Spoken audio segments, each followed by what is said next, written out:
അറബുകൾക്ക് നാശം. അറബികൾ എന്ന് പറഞ്ഞാൽ മുസ്ലിങ്ങൾ. ഇന്നത്തെ കാലഘട്ടത്തിൽ അറബികൾ അതാണല്ലോ. ഹദീസുകളും ആയത്തുകളും മനസ്സിലാക്കുന്ന ഹബീബുന റസൂലുള്ളാഹി തങ്ങളുടെ സഹാബത്ത് അറബികൾക്ക് നാശമെന്ന് പറഞ്ഞിട്ട് കൈ ഉയർത്തിപ്പിടിച്ചു. എന്നിട്ട് സല്ലല്ലാഹു അലൈഹി വസല്ലം തങ്ങൾ പറഞ്ഞു മിൻ ഫത്ഹി റദ്മി യഅജൂജ അജൂജ വമഅജൂജ്. യഅജൂജ് മഅജൂജിന്റെ സംരക്ഷണ ഭിത്തി, അതായത് യഅജൂജ് മഅജൂജ് എന്ന് പറഞ്ഞൊരു സാധനം ഉണ്ട്. അതുകൊണ്ട് ബഹുമാനമുള്ള സഹോദരങ്ങൾ, യഅജൂജ് മഅജൂജ് മനുഷ്യരെയും കൊല്ലും, നാടിനെ നശിപ്പിക്കും, കൃഷികൾ നശിപ്പിക്കും. അങ്ങനത്തെ ഒരു വിഭാഗമാണ് യഅജൂജ് മഅജൂജ്. ആ യഅജൂജ് മഅജൂജിന്റെ ഷർറിൽ നിന്ന് രക്ഷപ്പെടാൻ അന്നത്തെ കാലഘട്ടത്തിൽ ദുൽഖർനൈൻ രാജാവ് കെട്ടിക്കൊടുത്ത വലിയ ഇരുമ്പിന്റെ മതിലുണ്ട്.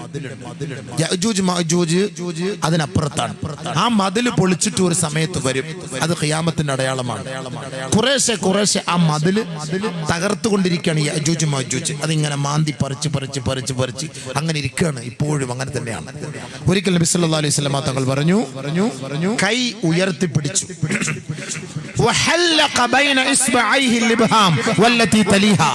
ചൂണ്ടാണി വിരലും തള്ളവിരലും ഈ വൃത്താകൃതിയിൽ പിടിച്ചുകൊണ്ട് നബി സല്ലല്ലാഹു അലൈഹി വസല്ലം തങ്ങൾ പറഞ്ഞു, ഏ സഹാബ, ഇത്രത്തോളം ഇതാ യഅജൂജും മഅജൂജിന്റെ സംരക്ഷണ ഭിത്തിക്ക് വിള്ളൽ വീണിരിക്കുകയാണ് സഹാബ. ആ വിള്ളൽ ഭിത്തി തകർത്തുകൊണ്ട് വലിയ ഒരു ശത്രുത നിങ്ങളിലേക്ക് പാഞ്ഞെടുക്കാൻ സമയം അടുത്തിരിക്കുന്നു സഹാബ. അന്ന് ഈ സമൂഹം മുഴുവനും തകർന്നു പോകും, നശിച്ചു പോകും സഹാബ. സല്ലല്ലാഹു അലൈഹി വസല്ലം തങ്ങൾ താക്കീത്, എല്ലാം നശിച്ചു പോകുന്നു. ഭയങ്കരമായ ഷർറല്ലേ? അതിന്റെ ഷർറുകളാണ് പല ഭാഗത്തുനിന്നും അല്ലാഹു സുബ്ഹാനഹു വ തആല ഈ ഭൂകമ്പങ്ങളും ഭൂമി കുലുക്കങ്ങളോട് നമ്മളെ കാണിച്ച് പേടിപ്പിക്കുന്നത്. വെറുതെ ഒന്നുമല്ല, എല്ലാത്തിനും കാരണങ്ങൾ പറഞ്ഞു തരാം ഇൻഷാ അല്ലാഹ്. ഇന്ന് നബി സല്ലല്ലാഹു അലൈഹി വസല്ലം തങ്ങൾ അങ്ങനെ പറഞ്ഞു, അങ്ങനെ ശിക്ഷ വരുമോ? ഞങ്ങൾ തകർന്നു പോകുമോ നബിയെ? നബിയുനാ റസൂലുള്ളാഹി തങ്ങളുടെ പ്രിയതമയായ പ്രിയങ്കരിയായ മഹദിയായ സൈനബ് ബിൻത് ജഹ്ഷ് റളിയല്ലാഹു അൻഹ ഹബീബുനാ റസൂലുള്ളാഹി തങ്ങളോട് ചോദിക്കുകയാണ്, യാ റസൂലല്ലാഹ് അനുഹ്ലകു വഫീന സാലിഹൂൻ. മലപ്പുറത്തുകാർക്ക് ഒരുപാട് ആലിമീങ്ങളില്ലേ, ഒരുപാട് പണ്ഡിതന്മാരില്ലേ, ഒരുപാട് ദീനിന്റെ സ്ഥാപനങ്ങളില്ലേ, ഒരുപാട് മഹാന്മാരുടെ മക്ബറകളില്ലേ, ഒരുപാട് സാലിഹീങ്ങൾ ഇപ്പോഴും ജീവിച്ചിരിപ്പില്ലേ? അതേപോലെ തന്നെയാണ് മഹദിയായ സൈനബ് റളിയല്ലാഹു അൻഹ നബിയുനാ റസൂലുള്ളാഹി തങ്ങളോട് ചോദിക്കുകയാ, അല്ലാഹുവിന്റെ റസൂലേ, സാലിഹീങ്ങൾ നമ്മുടെ നാട്ടിൽ ജീവിച്ചിരിക്കുമ്പോ ഈ നാടിനെ അല്ലാഹു ശിക്ഷകളെ കൊണ്ട് പരീക്ഷിക്കുമോ ഹബീബേ? ഭൂമികുലുക്കങ്ങളെ കൊണ്ടും ഭൂകമ്പങ്ങളെ കൊണ്ടും ജലപ്രളയത്തെ കൊണ്ടും ഉരുൾപൊട്ടലിനെ കൊണ്ടും അല്ലാഹു നമ്മുടെ നാടിനെ പരീക്ഷിക്കുമോ നബിയേ? ആദരവായ റസൂലുള്ളാഹി തങ്ങളോട് സൈനബ് റളിയല്ലാഹു അൻഹ ചോദിക്കുകയാണ്. ഖാല റസൂലുള്ളാഹി സ്വല്ലല്ലാഹു അലൈഹി വസല്ലം, അല്ലാഹുവിന്റെ റസൂൽ മറുപടി പറഞ്ഞു, നഅം യാ സൈനബു, സൈനബേ, അത് സാധ്യമാകും സൈനബേ. ഇദാ കസുറൽ ഖബസു, ഖബസ് അധികരിച്ചാൽ അത് സാധ്യമാവുക തന്നെ ചെയ്യും സൈനബേ. ശേഷം അല്ലാഹുവിന്റെ റസൂൽ വിശദീകരിച്ചു കൊടുത്തു, വൽ ഖബസു യാ ഇബാദല്ലാഹ്, എന്താണ് ഖബസ് എന്നറിയുമോ സഹാബ? എന്താണ് ഖബസ് എന്നറിയുമോ സഹാബ? കുല്ലു മഅസിയാ വസിയല്ലാഹു ബിഹാ ഫിൽ ബഹരി ഔ ഫിൽ ബിലാദി ഔ ഫിൽ ലൈലി ഔ ഫിൻ നഹാർ. കടലിലും കരയിലും രാത്രിയും പകലിലുമായി എന്റെ സമൂഹം ചെയ്തു കൂട്ടുന്ന അനാചാരങ്ങളും അനാശാസ്യ പ്രവൃത്തികളുടെയും കാരണമായി ഏത് മഹാന്മാരും ആ നാട്ടിൽ ജീവിച്ചിരുന്നാലും അല്ലാഹുവിന്റെ ശിക്ഷ ഇറങ്ങാതെ ഇരിക്കുകയില്ല സൈനബേ. പറഞ്ഞ മനസ്സിലായോ? ഔലിയാക്കൾ ഉണ്ടാകട്ടെ, മഹാന്മാരുണ്ടാകട്ടെ, സാലിഹീങ്ങൾ ഉണ്ടാകട്ടെ, ആരുണ്ടായാലും നമ്മുടെ സമുദായം പിഴച്ചുപോയാൽ, അഹങ്കാരികളായാൽ, തെമ്മാടികളായാൽ, പടക്കം പൊട്ടിച്ച് കല്യാണത്തിന് പേക്കൂത്ത് കാണിക്കാൻ തയ്യാറായാൽ, ഡാൻസും ഡിജെയ്ക്കും തയ്യാറായാൽ, ഗാനമേള ഒപ്പനയ്ക്ക് തയ്യാറായാൽ അള്ളാഹുവിന്റെ ശിക്ഷ ആ നാട്ടിൽ ഔലിയാക്കൾ ഉണ്ടായാലും മഹാനായ ഖുത്ബുസ്സമാൻ റളിയല്ലാഹു അൻഹുവിന്റെ നാമധേയത്തിൽ അറിയപ്പെടുന്ന ഈ മണ്ണാണ്, ഈ പരിപാടി ഈ സമ്മേളന നഗരി ആ മഹാനുഭാവന്റെ പേരിലാണ് അറിയപ്പെടുന്നതെങ്കിൽ ആ ഖുതുബുസ്സമാൻ ഇന്ന് ഈ കാലത്ത് ജീവിച്ചിരുന്നാലും തോന്നിയ മാസം കൂടിയാൽ അള്ളാഹുവിന്റെ ശിക്ഷ ഇറങ്ങുമെന്ന് നബിയുനാ റസൂലുള്ളാഹി അള്ളാഹു റസൂൽ പറഞ്ഞതാണ്.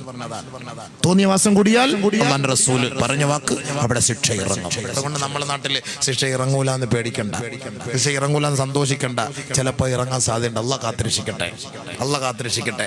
ഇറങ്ങാനുള്ള കാരണം എന്തേ? ഇറങ്ങാനുള്ള കാരണം എന്തേ? അത് പഠിക്കുക. ഹദീസ് പറഞ്ഞ വാക്കാണ്, ഖുർആന്റെ വാക്കാണ്. ഇറങ്ങാനുള്ള കാരണം എന്താണ്?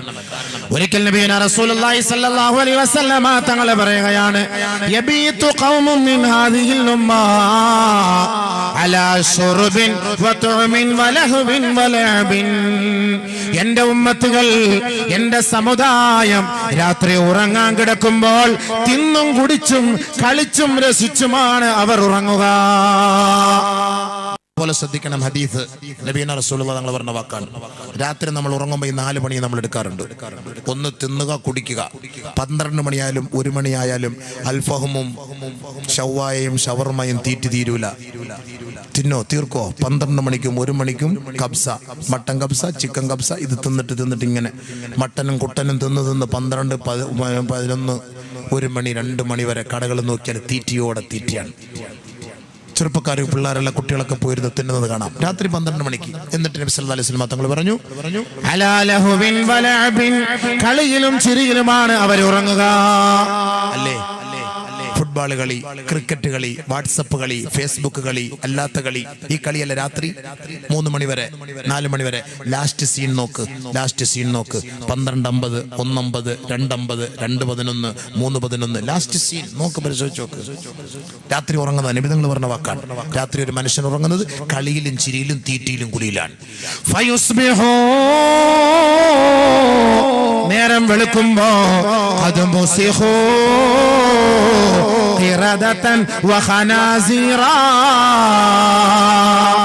രാവിലെയാകുമ്പോ അവരുടെ കോലം മറിക്കപ്പെട്ട അവസ്ഥയിലായിരിക്കും നബിയുനാ റസൂലുള്ളാഹി. അല്ലാഹു കാത്തിരക്ഷിക്കട്ടെ, അല്ലാഹു കാത്തിരക്ഷിക്കട്ടെ, അല്ലാഹു കാത്തിരക്ഷിക്കട്ടെ. എങ്ങനെയാണ് കോലം മറിക്കപ്പെടുക? നബി തങ്ങൾ പറഞ്ഞ വാക്കാട്ടോ, നല്ലപോലെ ശ്രദ്ധിക്കണം. അബൂ ഉമാമ റളിയല്ലാഹു അൻഹു റിപ്പോർട്ട് ചെയ്ത ഹദീസാണ്. റവാഹുൽ ബൈഹഖി. നല്ലപോലെ ശ്രദ്ധിച്ചോ. അബൂബക്കറിന്റെ വാക്കല്ല, ഹബീബുനാ റസൂലുള്ളാഹി സ്വല്ലല്ലാഹു അലൈഹി വസല്ലം തങ്ങൾ പറഞ്ഞ വാക്കാണ്. നല്ലപോലെ ശ്രദ്ധിച്ചോ. എന്താ ഹബീബായ തങ്ങൾ പറഞ്ഞത്? നല്ലപോലെ ശ്രദ്ധിക്കണം കേട്ടോ. അങ്ങോട്ടും ഇങ്ങോട്ടൊക്കെ നടക്കല്ലേ, നല്ലപോലെ കേൾക്ക്. കഷ്ടപ്പെട്ട് ത്യാഗം സഹിച്ച് ദൂരെ നിന്ന് മോശൻ റോഡിൽ വന്ന വഴവ. എന്താ വരവ്! 10 മണിക്കൂർ വാള് പറയാൻ പ്രശ്നമില്ല, പക്ഷേ യാത്ര വളരെ ദുരിത. റോഡൊക്കെ പോയി കുഴിയിൽ കുണ്ടില് വീണ്. അല്ലാഹു അക്ബർ. ഭയങ്കര ത്യാഗമാണ്. ആ ത്യാഗം സഹിച്ച് വന്നിട്ട് നിങ്ങളുടെ മുന്നിൽ പ്രസംഗിക്കുമ്പോൾ നിങ്ങളത് അങ്ങോട്ടും ഇവിടെ നടന്ന് വേസ്റ്റാക്കല്ലേ. ഹദീസ് കേട്ടോളി, നല്ലപോലെ മനസ്സിലാക്കുക. കളിയും ചിരിയൊക്കെ ഇനി വേണോ വേണ്ടെന്ന് തീരുമാനിച്ചോ? പടക്കം പൊട്ടിക്കണമെന്ന് തീരുമാനിച്ചോ? കല്യാണത്തിന് DJയും ഡാൻസും വേണമെന്ന് നിങ്ങൾ തീരുമാനിച്ചോ? ഹദീസ് കേട്ടിട്ട് തീരുമാനിച്ചു. എൻ്റെ വാക്കൊന്നും ഞാൻ പറയുന്നില്ല, ആവശ്യമില്ലാത്ത ഹദീസും പറയില്ല. എല്ലാ സഹീഹായതും നല്ല ഹദീസുമാണ്. ഏത് ആലിം നിങ്ങൾക്ക് സംശയമുണ്ട് ധൈര്യമായിട്ട് ചോദിച്ചോ, പറഞ്ഞു തരും ഇൻഷാ അല്ലാഹ്. പറഞ്ഞിട്ട് ചുമ്മാ ആവശ്യമില്ല പേടിപ്പിച്ചിട്ട് ഒളിച്ചോടി പോകുന്ന പരിപാടിയൊന്നും ലയിപ്പി കറക്റ്റ് പറഞ്ഞു തരും ഇൻഷാ അല്ലാഹ്. അള്ളാഹു മനസ്സിലാക്കാൻ തൗഫീഖ് തരട്ടെ. അതാ ഞാൻ എൻ്റെ റിവായത്തടക്കം ഞാൻ പറഞ്ഞ് മനസ്സിലാക്കി തരുന്നത്. റിവായത്തടക്കം പറഞ്ഞ് മനസ്സിലാക്കി തരുന്നതിനാണ്. വെറുതെ കള്ള ഹദീസും കെട്ടിച്ചമച്ച ഹദീസും ഒക്കെ പറഞ്ഞ് നിങ്ങളെ പേടിപ്പിച്ച് മലപ്പുറത്താരെ പേടിപ്പിച്ചിട്ട് വരൊന്നുമില്ല. നിങ്ങളെക്കാൾ ഏറ്റവും കൂടുതൽ പഠിക്കേണ്ട ഞാനാണ്. ഒരു ഹദീസ് ആവശ്യമില്ലാത്ത പറഞ്ഞാൽ ആഖിറത്തിൽ പിടിച്ച് നിർത്തും അല്ലാഹു തആല. കവളിൽ തീ വെച്ചിട്ട് വലിയ തീൻ്റെ നരകത്തിൻ്റെ വലിയ കൊളുത്തിട്ട് പിടിക്കും. ശൈത്താനെ, നീ ആവശ്യമില്ലാത്ത ഹദീസ് പറഞ്ഞ് ജനങ്ങളെ പേടിപ്പിച്ചു ഹമുക്ക് എന്ന് പറഞ്ഞിട്ട് നാളെ എന്നെ തന്നെ പിടിക്കും. അള്ളാഹു കാക്കട്ടെ. അതുകൊണ്ട് പറയുന്ന ഹദീസ് അത് യാഥാർത്ഥ്യമാണെന്ന് നല്ല രീതിയിൽ ഞാൻ ബോധ്യപ്പെടുത്തിയതിന് ശേഷം ഞാൻ നിങ്ങളുടെ മുന്നിൽ പറയുള്ളൂ. ബോധ്യപ്പെട്ടതിന് ശേഷം അല്ല, ഞാൻ അങ്ങനെ പറയൂല കേട്ടോ. അതുകൊണ്ട് ഹദീസ് നല്ലപോലെ കേൾക്കും. ഇന്നത്തെ സാഹചര്യം മനസ്സിലാക്കി കുറേ ഹദീസുകൾ ഗവേഷണം ചെയ്തപ്പോൾ കണ്ടെത്തിയ ചില ഹദീസുകളാണ്. എന്തുകൊണ്ടാണ് ഈ അബദ്ധങ്ങളും ഈ സംഭവങ്ങളൊക്കെ വരാൻ പോകുന്നത്? ഈ റെഡ് അലർട്ട് അല്ലാഹു തആല പറഞ്ഞ വാക്കാണ്. അത് കേൾക്കാൻ വേണ്ടിയാണ് നമ്മൾ ഇരുന്നത്. അത് കേൾക്കണം, പഠിക്കണം, ചിന്തിക്കണം, മനസ്സിലാക്കണം. നേരം വെളുക്കുമ്പോൾ ചില ആളുകളുടെ കോലം മറിക്കപ്പെടും. കോലം മറിക്കപ്പെടുക എന്ന് പറഞ്ഞു കഴിഞ്ഞാൽ അള്ളാഹുവിൻ്റെ റസൂൽ സല്ലല്ലാഹു അലൈഹി വസല്ലം തങ്ങൾ പറഞ്ഞു, അവരെ പന്നികളാക്കും, അവരെ കുരങ്ങന്മാക്കും. പക്ഷേ ദുനിയാവിൽ വെച്ച് കോലം മറിക്കല്ലേ അള്ളാഹുവിൻ്റെ റസൂൽ തങ്ങൾ ദുആ ചെയ്തിട്ടുണ്ട്. പക്ഷേ ശരി തന്നെയാണ്. പക്ഷേ ആ കോലത്തിലല്ല, പന്നിയുടെയും കുരങ്ങന്റെയും കോലത്തിൽ മറിക്കൂല. പക്ഷെ വികൃത രൂപമാക്കി കളയും, വികൃത രൂപമാക്കും. എങ്ങനെ? ഹദീസ് പറയുന്നുണ്ട്, ഹത്താ യുസ്ബിഹന്നാസ് ഫയഖൂലൂൻ. രാത്രി 12 മണിക്ക് ഫോണിലൂടെ സംസാരിച്ചവരാണ്. ഇൻഷാ അല്ലാഹ് നമുക്ക് നാളെ കാണാം. ഗുഡ് ബൈ, ഗുഡ് നൈറ്റ് പറഞ്ഞിട്ട് വാട്സപ്പിലൂടെ ഫേസ്ബുക്കിലൂടെ നമ്മൾ അവരുമായി ചാറ്റ് ചെയ്തിട്ട് ഉറങ്ങിയവരാ. നേരം വെളുത്തപ്പോ ഫോണിൽ വിളിക്കുമ്പോ അങ്ങനെ ഒരു ലൈന് കിട്ടാനേ ഇല്ല, അങ്ങനെ ഒരു വ്യക്തിയെ കുറിച്ച് ഒരു അഡ്രസ്സേ ഇല്ല, അങ്ങനെ ഒരു വീട് പോലും അവിടെ കാണാനില്ല. അവര് രാവിലെ ചായ കുടിക്കാൻ പീടികയിലേക്ക് വരുമ്പോൾ അവര് പറയുകയാണ്, ഖുസിഫൽ ലൈലത ബിബനി ഫുലാൻ, ഖുസിഫൽ ലൈലത ബിദാരി ഫുലാൻ. അറിഞ്ഞോ സംഭവം? സുലൈമാൻ ഖാന്റെ പറയും വീടും എല്ലാം ഭൂമിയിൽ തന്നുപോയി. നിങ്ങൾ അറിഞ്ഞോ സംഭവം? ഇന്നലെ രാത്രി ഞാൻ സംസാരിച്ചതാണ്. 12:50 അവരോട് സംസാരിച്ചാണ്. 3 മണിക്ക് ഉരുൾപൊട്ടി, അവരുടെ വീട് താണുപോയി, അവരുടെ വീട് ഒഴുകിപ്പോയി, അവരുടെ വീട് തകർന്നുപോയി. രാവിലെ ആളുകൾ പറയുന്ന വാക്കാണെന്ന് നബി തങ്ങൾ പറയാണ്. ശരിയല്ല, അങ്ങനെയല്ല പറഞ്ഞത്, അങ്ങനെയല്ല ഇവിടെ പറഞ്ഞത്. ആളുകൾ രാവിലെ പഠിച്ചോ നിങ്ങൾ അറിഞ്ഞോ, അടിമാലിൽ ഇന്ന വീട് താന്നുപോയി, അടിമാലിൽ ഇന്ന വീട് തകർന്നുപോയി, ഇന്ന വീട് ഭൂമിയിലായി, അവിടെ ഉരുൾപൊട്ടി, ഇവിടെ ഉരുൾപൊട്ടി, അവരൊക്കെ ഒലിച്ചുപോയി. ഇതൊക്കെ രാവിലെയാ പറഞ്ഞത്, രാത്രിയല്ല. രാത്രി നമ്മൾ ഫോണിലൂടെ സംസാരിച്ച് കിടന്നവർ നേരം വെളുത്തപ്പോ നമ്മൾ പറഞ്ഞ വാക്കാണിത്. ജനങ്ങൾ നേരം വെളുത്തപ്പോ അവർ പറയാൻ തുടങ്ങി, ഇന്ന കുടുംബം, ഇന്ന വ്യക്തി, ഇന്ന സഹോദരൻ, ഇന്ന സഹോദരി, ഇന്ന വീട്ടുകാർ, അവരെയും കൊണ്ട് ഭൂമി പോയി, ഉരുൾപൊട്ടി, അവരൊഴുകിപ്പോയി, അവർ വെള്ളപ്പാച്ചിലിൽ പോയി. പറഞ്ഞില്ലേ നബി സല്ലല്ലാഹു അലൈഹി വസല്ലം തങ്ങൾ പറഞ്ഞ വാക്ക? പറഞ്ഞില്ലേ? നമ്മളൊക്കെ പറഞ്ഞു, എല്ലാവരും പറഞ്ഞു, ഇവരൊഴുകിപ്പോയി, ഇവരൊഴുകിപ്പോയി, അവരൊഴുകിപ്പോയി, ഇവരൊഴുകിപ്പോയി. നബിയുനാ റസൂലുള്ളാഹി സ്വല്ലല്ലാഹു അലൈഹി വസല്ലം തങ്ങൾ വീണ്ടും പറയുകയാണ്, വല തുർസിലന്നല്ലാഹു അലൈഹിം അർരീഹൽ ഹഖീം. അവരിലേക്ക് ഒരു ആവശ്യവുമില്ലാത്ത, ഒരു ഗുണവുമില്ലാത്ത കൊടുങ്കാറ്റാണ് അല്ലാഹു അടിപ്പിക്കുക. ആ കാറ്റിന് നമ്മൾ പല പേരുകളും പറയാം. തെത്ലി കാറ്റെന്ന് പറയാം, ലുബാൻ കാറ്റെന്ന് പറയാം, കത്രീന കാറ്റെന്ന് പറയാം, ചുഴലിക്കാറ്റെന്ന് പറയാം, കൊടുങ്കാറ്റെന്ന് പറയാം. ഹബീബായ തങ്ങൾ പറഞ്ഞ വാക്കാണ്, വലതുർസിലന്നല്ലാഹു അലൈഹിം അർരീഹൽ ഹഖീം. അവർക്കൊരു ഗുണവുമില്ലാത്ത കാറ്റാണ് അവരുടെ മേലേക്ക് അടിക്കുക. അങ്ങനെ അവരുടെ വീടുകൾ നശിച്ചു പോകും, അവരുടെ വീടുകൾ തകർന്നു പോകും, അവരുടെ വടവൃക്ഷങ്ങളെല്ലാം തകർന്ന് തരിപ്പണമായി പോകും. ഏത് സമൂഹത്തിന്റെ മേലേക്ക് അയച്ചതുപോലെ, ആദ് ഗോത്രത്തിന്റെ മേലേക്ക് അല്ലാഹു അയച്ചതുപോലെ, ലൂത്ത് നബിയുടെ സമുദായത്തെ തകർത്തതുപോലെ, ഈ അഹങ്കാരികളായ സമൂഹത്തെ അല്ലാഹു ഇതുപോലുള്ള ശിക്ഷകൾ കൊണ്ട് തകർക്കുമത്രേ. നബിയുനാ റസൂലുള്ളാഹി തങ്ങളോട് സഹാബത്ത് ചോദിക്കുകയാണ്, യാ റസൂലല്ലാഹ്, എന്തിന്റെ പേരിലാണ് ഈ ഭൂമുഖലിക്കങ്ങളും ഈ വെള്ളപ്പൊക്കവും ഈ ഉരുൾപൊട്ടലും സംഭവിക്കുന്നതിന്റെ കാരണം എന്താണ്? ആദരവായ റസൂലുള്ളാഹി തങ്ങൾ പറഞ്ഞത് 5 കാരണങ്ങളാണ്. 5 കാരണം. നബി സല്ലല്ലാഹു അലൈഹി വസല്ലം തങ്ങൾ പറഞ്ഞു, ഇതൊക്കെ സംഭവിക്കാൻ പോകുന്നതിന്റെ കാരണം ഞാനൊന്നും അല്ല പറയുന്നത് കേട്ടോ. 1, ബിശുർബിഹിം അൽ ഖംറ. കഞ്ചാവ്, തമ്പാക്കു, മദ്യം അമിതമായി ഉപയോഗിക്കുന്ന ഒരു കാലം വരും. അധികമായി നമ്മുടെ കൊച്ചുകുട്ടികളിൽ നിന്നും ഉപയോഗിക്കുന്ന മൊത്തം എന്താ ഈ സാധനം? ഈ ചെറിയ ചെറിയ പൊടി വായിൽ വെച്ചിട്ട് ഉപയോഗിക്കാൻ നമ്മുടെ കൊച്ചുകുട്ടികൾ മുഴുവൻ കഞ്ചാവിന് അഡിക്റ്റാണ്. മദ്രസയിൽ കുട്ടികൾ കഞ്ചാവ് കഴിച്ചിട്ട് വരുന്നു. ഞാൻ അവരുടെ പ്രസംഗിക്കാൻ പോകുമ്പോൾ പറയാണ്, മദ്രസയിലെ കുട്ടികൾ കഞ്ചാവ് കഴിച്ചിട്ട് വരും. മദ്രസയിൽ നഊദു ബില്ലാഹ് കാക്കട്ടെ. നമ്മുടെ മക്കൾ കഞ്ചാവിന് അഡിക്റ്റാണ്, ചെറുപ്പക്കാർ കഞ്ചാവിന് അഡിക്റ്റാണ്. നമ്മുടെ മക്കൾ മുഴുവനും ഇന്ന് കഞ്ചാവിന് അഡിക്റ്റായി പോയി. മുസ്ലിം ഉമ്മത്ത് ഫ്രീക്കന്മാരായി പോയി. അല്ലാഹ് കാക്കട്ടെ. അവന്റെ മുടിയും അവന്റെ കോലം, അവന്റെ മുഖത്തിന്റെ ഈമാനൊക്കെ പവർ കുറഞ്ഞു പോയി. 18 വയസ്സ് 20 വയസ്സ് കൂടുതൽ ജീവിക്കൂല. 30-35 ആകുമ്പോൾ അടിച്ചു പോകും, ഉറപ്പാണ് അടിച്ചു പോകും. പിന്നെ അവനെ ജീവിക്കാൻ പറ്റൂല, അള്ളാഹയെ മനസ്സിലാക്കാൻ പറ്റൂല. ദുനിയാവ് നഷ്ടം, ആഖിറ നഷ്ടം. ഇവന്റെ മയ്യത്ത് ഖബറിലേക്ക് കൊണ്ട് വെക്കണ്ട, അതിനു മുമ്പേ തീയാണ്. ആ പരിസരത്ത് കിടക്കുന്നവർക്ക് അതിന്റെ ശിക്ഷ ഉണ്ടാകും. ഹദീസുണ്ട്, അങ്ങോട്ടൊന്നും കയറാൻ സമയമില്ല. ബഹുമാനമുള്ള സഹോദരങ്ങൾ, അല്ലാഹു നമ്മുടെ മക്കളെ കാത്തുരക്ഷിക്കട്ടെ. അല്ലാഹു നമ്മുടെ മക്കളെ കാത്തുരക്ഷിക്കട്ടെ. നമ്മുടെ മക്കൾ എവിടെയെങ്കിലും ബാറിൽ കിടന്ന് ചാവുന്നത്, വഴിയോരങ്ങൾ കിടന്ന് ചാവുന്നത്, കഞ്ചാവ് കഴിച്ചിട്ട് വെള്ളം അടിച്ചിട്ട് ചത്തു കിടക്കുന്നത് ഞാനും നിങ്ങൾക്കും കാണാൻ ഇഷ്ടമുണ്ടോ? ഒരിക്കലുമില്ല. എൻ്റെ മകന്റെ മയ്യത്ത് നമസ്കരിക്കുമ്പോൾ അല്ലാഹുവേ അവന്റെ മുഖം ചിരിച്ചു കിടക്കണം. അതല്ലാതെ പല്ല് കറുത്തിട്ട്, പല്ല് പായൽ പിടിച്ചതുപോലെ പല്ല് മഞ്ഞിച്ച് ചുണ്ടൊക്കെ ഒരുമാതിരി കറുത്ത് ഇരുണ്ട് ആ ഒരു പേക്കോലത്തിൽ എൻ്റെ മകന്റെ മയ്യത്ത് കാണേണ്ട ദുർഗതി എനിക്കുണ്ടാകല്ലേ അല്ലാഹ് എന്ന് ദുആ ചെയ്യണം. നബിയുനാ റസൂലുള്ളാഹി തങ്ങൾ പറഞ്ഞു, ഒരു കാലഘട്ടം വരും, അന്ന് ഇഷ്ടം ഇഷ്ടം പോലെ യഥേഷ്ടം മദ്യം കിട്ടും, കഞ്ചാവ് കിട്ടും. ആ കഞ്ചാവ് അധികരിക്കുന്ന കാലത്ത് ഓർത്തോ, അന്ന് ഭൂകമ്പവും ഭൂമികുലുക്കവും വെള്ളപ്പൊക്കവും ഉണ്ടാവും. നബിയുനാ റസൂലുള്ളാഹി കൊടുങ്കാറ്റുണ്ടാവും. ഹദീസ് ഓതിട്ടാ പറയുന്നത്, ശരിയല്ലേ? പെട്ടിക്കടയിൽ ഇപ്പൊ മദ്യം കിട്ടും, പെട്ടിക്കടയിൽ കിട്ടും. കുട്ടികള്, മുസ്ലിം കുട്ടികള്. ബാക്കിയുള്ളവരുടെ കാര്യം നമ്മൾ ചർച്ച ചെയ്യേണ്ട കാര്യമില്ല. നമ്മുടെ കൗമന്റെ കാര്യം നമ്മൾ പറഞ്ഞാൽ മതി. അള്ളാഹുവിന്റെ റസൂൽ നിരോധിച്ചല്ലേ, അള്ളാഹ് നിരോധിച്ചല്ലേ. എന്തിനു കുടിക്കണം? നിന്റെ കുട്ടികൾ കുടിച്ചാൽ നമുക്ക് വാപ്പ ആരും ഉമ്മാരെന്നറിയോ? 12 വയസ്സായ കുട്ടി മദ്യം കഞ്ചാവ് കഴിച്ചിട്ട് ഉമ്മയെ ബലാത്സംഗം ചെയ്തു. ഒരു ജില്ലയിൽ, പേര് പറയുന്നില്ല, ഉമ്മയെ ബലാത്സംഗം ചെയ്തു. ഗർഭിണിയായി ഉമ്മ ഗർഭിണിയായി. പത്രത്തിൽ വന്നതാണ്. ഞാൻ ആ മഹലിൽ പോയി പ്രസംഗിക്കുകയും ചെയ്തു. അത് യാഥാർത്ഥ്യമാണ്. ഇത് മനസ്സിലാക്കി അവസാനം കൗൺസിൽ ചെയ്ത് മനസ്സിലാക്കി. മകനാണ് ഇത് ചെന്നപ്പോൾ ഉമ്മ ആത്മഹത്യക്ക് പോയി. പിന്നെ ആരൊക്കെയോ പറഞ്ഞ് ഒരുപാട് ഉപദേശിച്ചു. അവൻ അഡിക്റ്റായി പോയി. എന്തിന് അഡിക്റ്റായി പോയി? ഈ കഞ്ചാവിന് അഡിക്റ്റായി പോയി. 12 വയസ്സ്. പറഞ്ഞിട്ട് കാര്യമില്ല. സ്കൂളിൽ പോകുന്ന കുട്ടി അധ്യാപികയെ ലവ് ചെയ്യുന്നു. അധ്യാപികയെ 16 വയസ്സുകാരൻ, 18 വയസ്സുകാരൻ, 17 വയസ്സുകാരൻ, 16 വയസ്സുകാരനായ കുട്ടിയും 37 വയസ്സുകാരിയായ അധ്യാപികയായ സഹോദരിയും. പത്രത്തിൽ വായിച്ചില്ലേ? ഈ അടുത്ത സമയത്ത് വായിച്ചില്ലേ? എവിടെ ആയിക്കോട്ടെ, ചെന്നൈയിൽ പോയിക്കോട്ടെ, കേരളത്തിൽ നല്ലേ പോയത്, സംഭവിച്ചിട്ടില്ലേ? ഇല്ലേ അബീബേ? നിങ്ങളോട് പറയണം. ഞാൻ മാത്രം പറഞ്ഞ ആവശ്യമില്ലാത്ത അയാൾ പറയുന്നെന്ന് പറയും. നിങ്ങളോട് പറഞ്ഞാൽ എനിക്കൊരു ഉറപ്പായി. ഞാനാണ് മുൻഗണനക്കിന് 2 സൈഡ് ഇരുത്തിയേക്കുന്നത്, റക്കീബ് എത്തിയത്. നിങ്ങൾ പറയണ്ടേ? അല്ല, ഞാൻ മാത്രം പറഞ്ഞിട്ട് കാര്യമില്ലല്ലോ. ഞാൻ മാത്രം പറഞ്ഞാൽ ശരിയാവില്ല. നിങ്ങളോട് പറഞ്ഞെങ്കിൽ ഓക്കെ, ഒന്ന് തലയാട്ടണം അല്ലേ? തലയാട്ടണം. പത്രം വായിക്കുന്നുണ്ടോ ഇല്ലെന്ന് അറിയണം. നമ്മൾ മനസ്സിലാക്കണത്. 2 കേസാണ് വന്നത് കേരളത്തിൽ നിന്ന്. 16 വയസ്സ് 38 വയസ്സ്. എന്ത് യോജിപ്പ് അതിനകത്തുള്ളത്? അല്ലേ? ആനയുടെ പുറത്ത് അണ്ണാൻ കയറിയത് പോലെ ഇരിക്കും. എന്താ ഈ സംഭവം? ഇതുകൊണ്ട് എന്താ ഫായിദയുള്ള? അല്ല, ചിന്തിച്ച്. അധ്യാപിക പഠിപ്പിക്കാൻ പോകുന്ന അധ്യാപികയാണല്ലോ. ഈ അധ്യാപികയായിട്ട് എന്ത് ബന്ധാ കുട്ടിക്ക്? എന്താ ബന്ധം? ഒന്ന് ആലോചിച്ച് നോക്ക്. എന്താ പഠിക്കുക? നബിയുനാ റസൂൽ എല്ലാം മറ്റേത് സാധനം കയറി അങ്ങോട്ട് കയറിക്കഴിഞ്ഞാൽ വാപ്പ ആര്, ഉമ്മ ആര്, ഗുരുനാഥനാര്, ഗുരുനാഥയാര്, അധ്യാപകനാര് പോയി. എല്ലാം തകർന്നു. അല്ലാഹുവിന്റെ റസൂൽ പറഞ്ഞ വാക്കാണ്. ഒന്ന് ബിശുർബിഹിം അൽ ഖംറ, വെള്ളടിക്കുക, അത് അധികരിക്കൽ.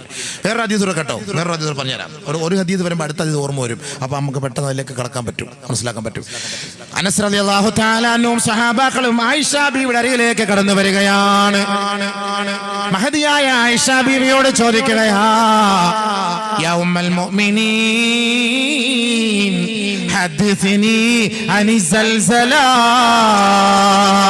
ഉരുൾപൊട്ടലുണ്ടാകാനുള്ള കാരണമെന്തേ? ഭൂമികുലുക്കമുണ്ടാകാനുള്ള കാരണമെന്തേ? വെള്ളപ്പൊക്കമുണ്ടാകാനുള്ള കാരണമെന്തേ? മഹദി അവர்களെ നിങ്ങളൊന്ന് പറഞ്ഞു തരുമോ? അനസ് റളിയല്ലാഹു അൻഹു ആയിഷ ബിയോട് ചോദിക്കാൻ ആയിഷ റളിയല്ലാഹു അൻഹ പറഞ്ഞ മറുപടി കേൾക്കണോ? അതാ കേട്ടോ, കോടതി എന്ന വിധിയ. കാലത്ത് ആയിഷ റളിയല്ലാഹു തആല അൻഹ പറയുകയാണ്, ഇദസ്തബാഹു അസ്സിനാ വശുരിബത്തിൽ ഖുമൂർ വളുരിബു ബിൽ മആസിഫി غار الله في سمائه فقال الله للأرض تزلزلي بهم فإن تابوا ونزعوا وإلا فأهدمها عليهم. ഭൂമികുലുക്കം ഉണ്ടാകാനുള്ള കാരണം നല്ല പോലെ കേട്ടോ. മഹദിയായ ആയിഷ ബീവി പറയുകയാണ്, 3 കാരണങ്ങളാണ് മഹദി അവർകൾ സഹാബാക്കളോട് പറഞ്ഞത്.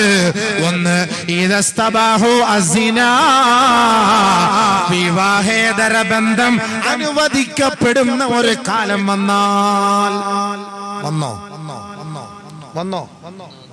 ഉറക്കപ്പറ വന്നെന്ന്. വന്നോ ബീവേ? ആയിഷ ബീബി ഇന്നലെയാണോ പറഞ്ഞത്? ഇന്നലെ ഒന്നും അല്ലല്ലോ പറഞ്ഞത്. എന്താ പറയാൻ അർത്ഥം? നബി സല്ലല്ലാഹു അലൈഹി വസല്ലം സുപ്രീം കോടതി അനുമതി വിവാഹേതര ബന്ധം. ഏത് വീട്ടിൽ ഇപ്പം പോയി ആർക്കും എന്തും ചെയ്യാം, ചോദിക്കാൻ പറ്റില്ല. ഇനി മുസ്ലിയാർ പിടിപ്പിച്ചു, ഞങ്ങൾ പിടിപ്പിച്ചു എന്നും പറഞ്ഞ് പരാതിയായിട്ട് വരരുത്. സുപ്രീം കോടതിയാ പറഞ്ഞേക്കുന്നത്. എവിടെയും പോകാൻ സുപ്രീം കോടതിയാ പറഞ്ഞിരിക്കുന്നത്. അതുകൊണ്ട് കുഞ്ഞാപ്പ് കാര്യം മനസ്സിലാക്കിക്കോണം. മനസ്സിലായില്ല? അയൽവക്കത്തൊക്കെ പോകുമ്പോൾ സൂക്ഷിച്ചോ. ആരെയൊക്കെ വീട്ടിൽ താമസിപ്പിക്കണമെന്ന് സൂക്ഷിച്ച് താമസിപ്പിച്ചോളാം. ഇനി താമസിപ്പിച്ച് എന്തെങ്കിലും നിങ്ങൾ കണ്ടാലും ഒന്നും കുറ്റമൊന്നും പറയാൻ പറ്റൂല. കാരണം എന്താ? ഹലാലായിപ്പോയി. ആര് ഹലാലാക്കി? അള്ളാഹ് ഹലാലാക്കിയോ? റസൂലുള്ളാഹി ഹലാലാക്കിയോ? ഇല്ലല്ലോ. അള്ളാഹ് റസൂൽ ഹലാലാക്കിയത് നമുക്ക് ഹലാലാവുള്ളൂ. സുപ്രീം കോടതി ദീപക് മിശ്രയെ ഹലാലാക്കി നമുക്ക് ഹലാലാവില്ലല്ലോ. ഹലാലാവോ? എന്നാ പിന്നെ എന്തെല്ലാം ഹലാലാക്കുക? അതാണ് ഹദീസ് നബി തങ്ങൾ ബഹുമാനപ്പെട്ട ആയിഷ റളിയല്ലാഹു അൻഹ പറഞ്ഞ വാക്ക്. ഇസ്തബാഹു അസ്സിന, വ്യഭിചാരം ഹലാലാവുന്ന ഒരു കാലം വന്നാൽ, വിവാഹേതര ബന്ധം അനുവദനീയമാകുന്ന ഒരു കാലം വന്നാൽ, വശുരിബത്തിൽ ഖുമൂർ, മദ്യം എന്നല്ല പറഞ്ഞു, മദ്യങ്ങൾ, ഇഷ്ടം പോലെ മദ്യം. പോകുന്ന വഴിക്ക് എത്ര ബാറ്, ബീർ എന്ന് പറഞ്ഞ അറബിയിൽ എന്താ അർത്ഥം എന്നറിയോ? കിണർ എന്നാണ് അർത്ഥം. കിണർ പോലെയല്ലേ സാധനം, ഇഷ്ടം പോലെ കുടിച്ചോളെന്ന് പറഞ്ഞേ. ബീർ കിണർ പോലെ, കുടിച്ചോ. ബാറ്, ബീർ ഇഷ്ടം പോലെയാണ്, എവിടെ വേണമെങ്കിലും ഉണ്ട്. കുട്ടികൾ ചെറിയ പെട്ടിക്കടയിൽ കിട്ടും. ചില ഇറങ്ങും പിന്നെ നമുക്ക് ചെറിയ ബിയർ കിട്ടുമോ? ബിയർ എന്താണ് ബിയർ? അതിൽ ആൽക്കഹോൾ ഇല്ലാത്ത ബിയർ. എവിടെയാണ് ആൽക്കഹോൾ ഇല്ലാത്ത ബിയർ? ആൽക്കഹോൾ ഇല്ലാത്ത ബിയർ കുടിച്ചിട്ട് എന്ത് കിട്ടാൻ? ആൽക്കഹോൾ ഇല്ലാത്ത ബിയർ കുടിച്ചിട്ട് എന്ത് കിട്ടാൻ? ആൽക്കഹോളുള്ള ബിയർ തന്നെയാണ്. അത് പേര് വെറുതെ പറയല, ആൽക്കഹോൾ ഇല്ല എന്ന്. അത് മൊയ്ലിയാരെ കുടിപ്പിക്കാൻ വേണ്ടി പറയുന്ന വാക്കാണത്. നമ്മളെ കൊണ്ടൊന്ന് കുടിപ്പിച്ചൊരു ഉസ്താദെ, നിങ്ങൾക്ക് ഗ്യാസിന്റെ അസുഖമല്ലേ, ഇത് കുടിച്ചു നോക്കെന്ന് പറയും. ഇശാ കഴിഞ്ഞിട്ട് ഉസ്താദ് കുടിച്ച് കിടന്നാൽ പിറ്റേ ദിവസം ജുമ്മ കഴിഞ്ഞ് എഴുന്നേക്കുള്ളൂ. ആരറിയാൻ സംഭവം? ആരറിയിക്കാൻ ഈ സംഭവം? അതുകൊണ്ട് കുടിപ്പിക്കുകയാണ്. ഉസ്താദ് കുടിച്ചോളാൻ പറയാം, ബിയർ കുഴപ്പമില്ലാതെ. കല്ലിൻ്റെ അസുഖത്തിന് നല്ല സ്റ്റോണിന് അത് ഗൾഫിൽ കിട്ടും. മൂസി എന്ന് പറഞ്ഞ സാധനം, ബിയർ ബാർലിയുടെ വെള്ളമാണ്. അതിനകത്ത് ഈ ആൽക്കഹോളില്ല, നോൺ ആൽക്കഹോളിന് പ്രത്യേകം എഴുതിയിട്ടുണ്ട്. അപ്പോൾ അതുകൊണ്ട് അത് ചിലപ്പോൾ ഇവിടെ നമ്മുടെ നാട്ടിൽ കിട്ടും. 150 രൂപയ്ക്കാണ്. 150 രൂപ 125 റുപ്യൊക്കെ അതിനാവും. പക്ഷേ നമ്മൾ മനസ്സിലാക്കേണ്ടത് എന്താണ്? നമ്മുടെ കടകളിൽ നിന്ന് ബിയർ എന്ന് പറഞ്ഞ സാധനം വിൽക്കുന്നുണ്ട്. അത് നമ്മുടെ ചെറുപ്പക്കാരൊക്കെ ഉപയോഗിക്കുന്നുണ്ട്, നമ്മുടെ കുട്ടികളൊക്കെ വാങ്ങി ഉപയോഗിക്കുന്നുണ്ട്. അത് സൂക്ഷിക്കണം, അത് ശ്രദ്ധിക്കണം. അത് ഹലാൽ ബിയറല്ല. 2-3 കുപ്പിയുടെ ഫോട്ടോ വന്നു, അതിലെഴുതിയിരിക്കുന്നു ഹലാൽ. ആ കുപ്പിക്കകത്ത് എഴുതിയിരിക്കുന്നു ഹലാൽ. ബിയറിന്റെ കുപ്പിയിൽ ഹലാൽ. എന്താ ഹബീബേ? ഇനി പെണ്ണുങ്ങളുടെ നെറ്റിൽ എഴുതി വെക്കും ഹലാൽ. വന്നോളി ഹലാൽ. വാ യാ അല്ലാഹ്, ഹലാൽ. അല്ലെ കാലം എല്ലാം ഹലാലിന്റെ കാലമല്ല, എല്ലാം ഹലാലാക്കല്ലേ. അപ്പൊ ബിയർ ഹലാൽ എന്ന് അതിനകത്ത് എഴുതിയിരിക്കുമ്പോ ഇനി പെണ്ണുങ്ങളുടെ നെഞ്ചിൽ എഴുതി വെക്കണം ഹലാൽ. ഹലാൽ യാ അല്ലാഹ് തആൽ ഹലി യാ അല്ലാഹ് ഹലി ഈദിയാന ഹലാൽ ഫീസും. ഞാനൊരു സൗദിയുടെ ഒരു അറബിയുടെ ഒരു ഇതിൽ ഞാൻ കേട്ടു, മീൻ ഖാലലകി സെക്സ് ഹറാം. ഒരു പെണ്ണ് പറയാണ് മീൻ ഖാലലകി സെക്സ് ഹറാം. മനസ്സിലാവുന്നുണ്ടോ? ഗൾഫിലായിരുന്നോ? ആരാ പറഞ്ഞത് സെക്സ് ഹറാമാണെന്ന്?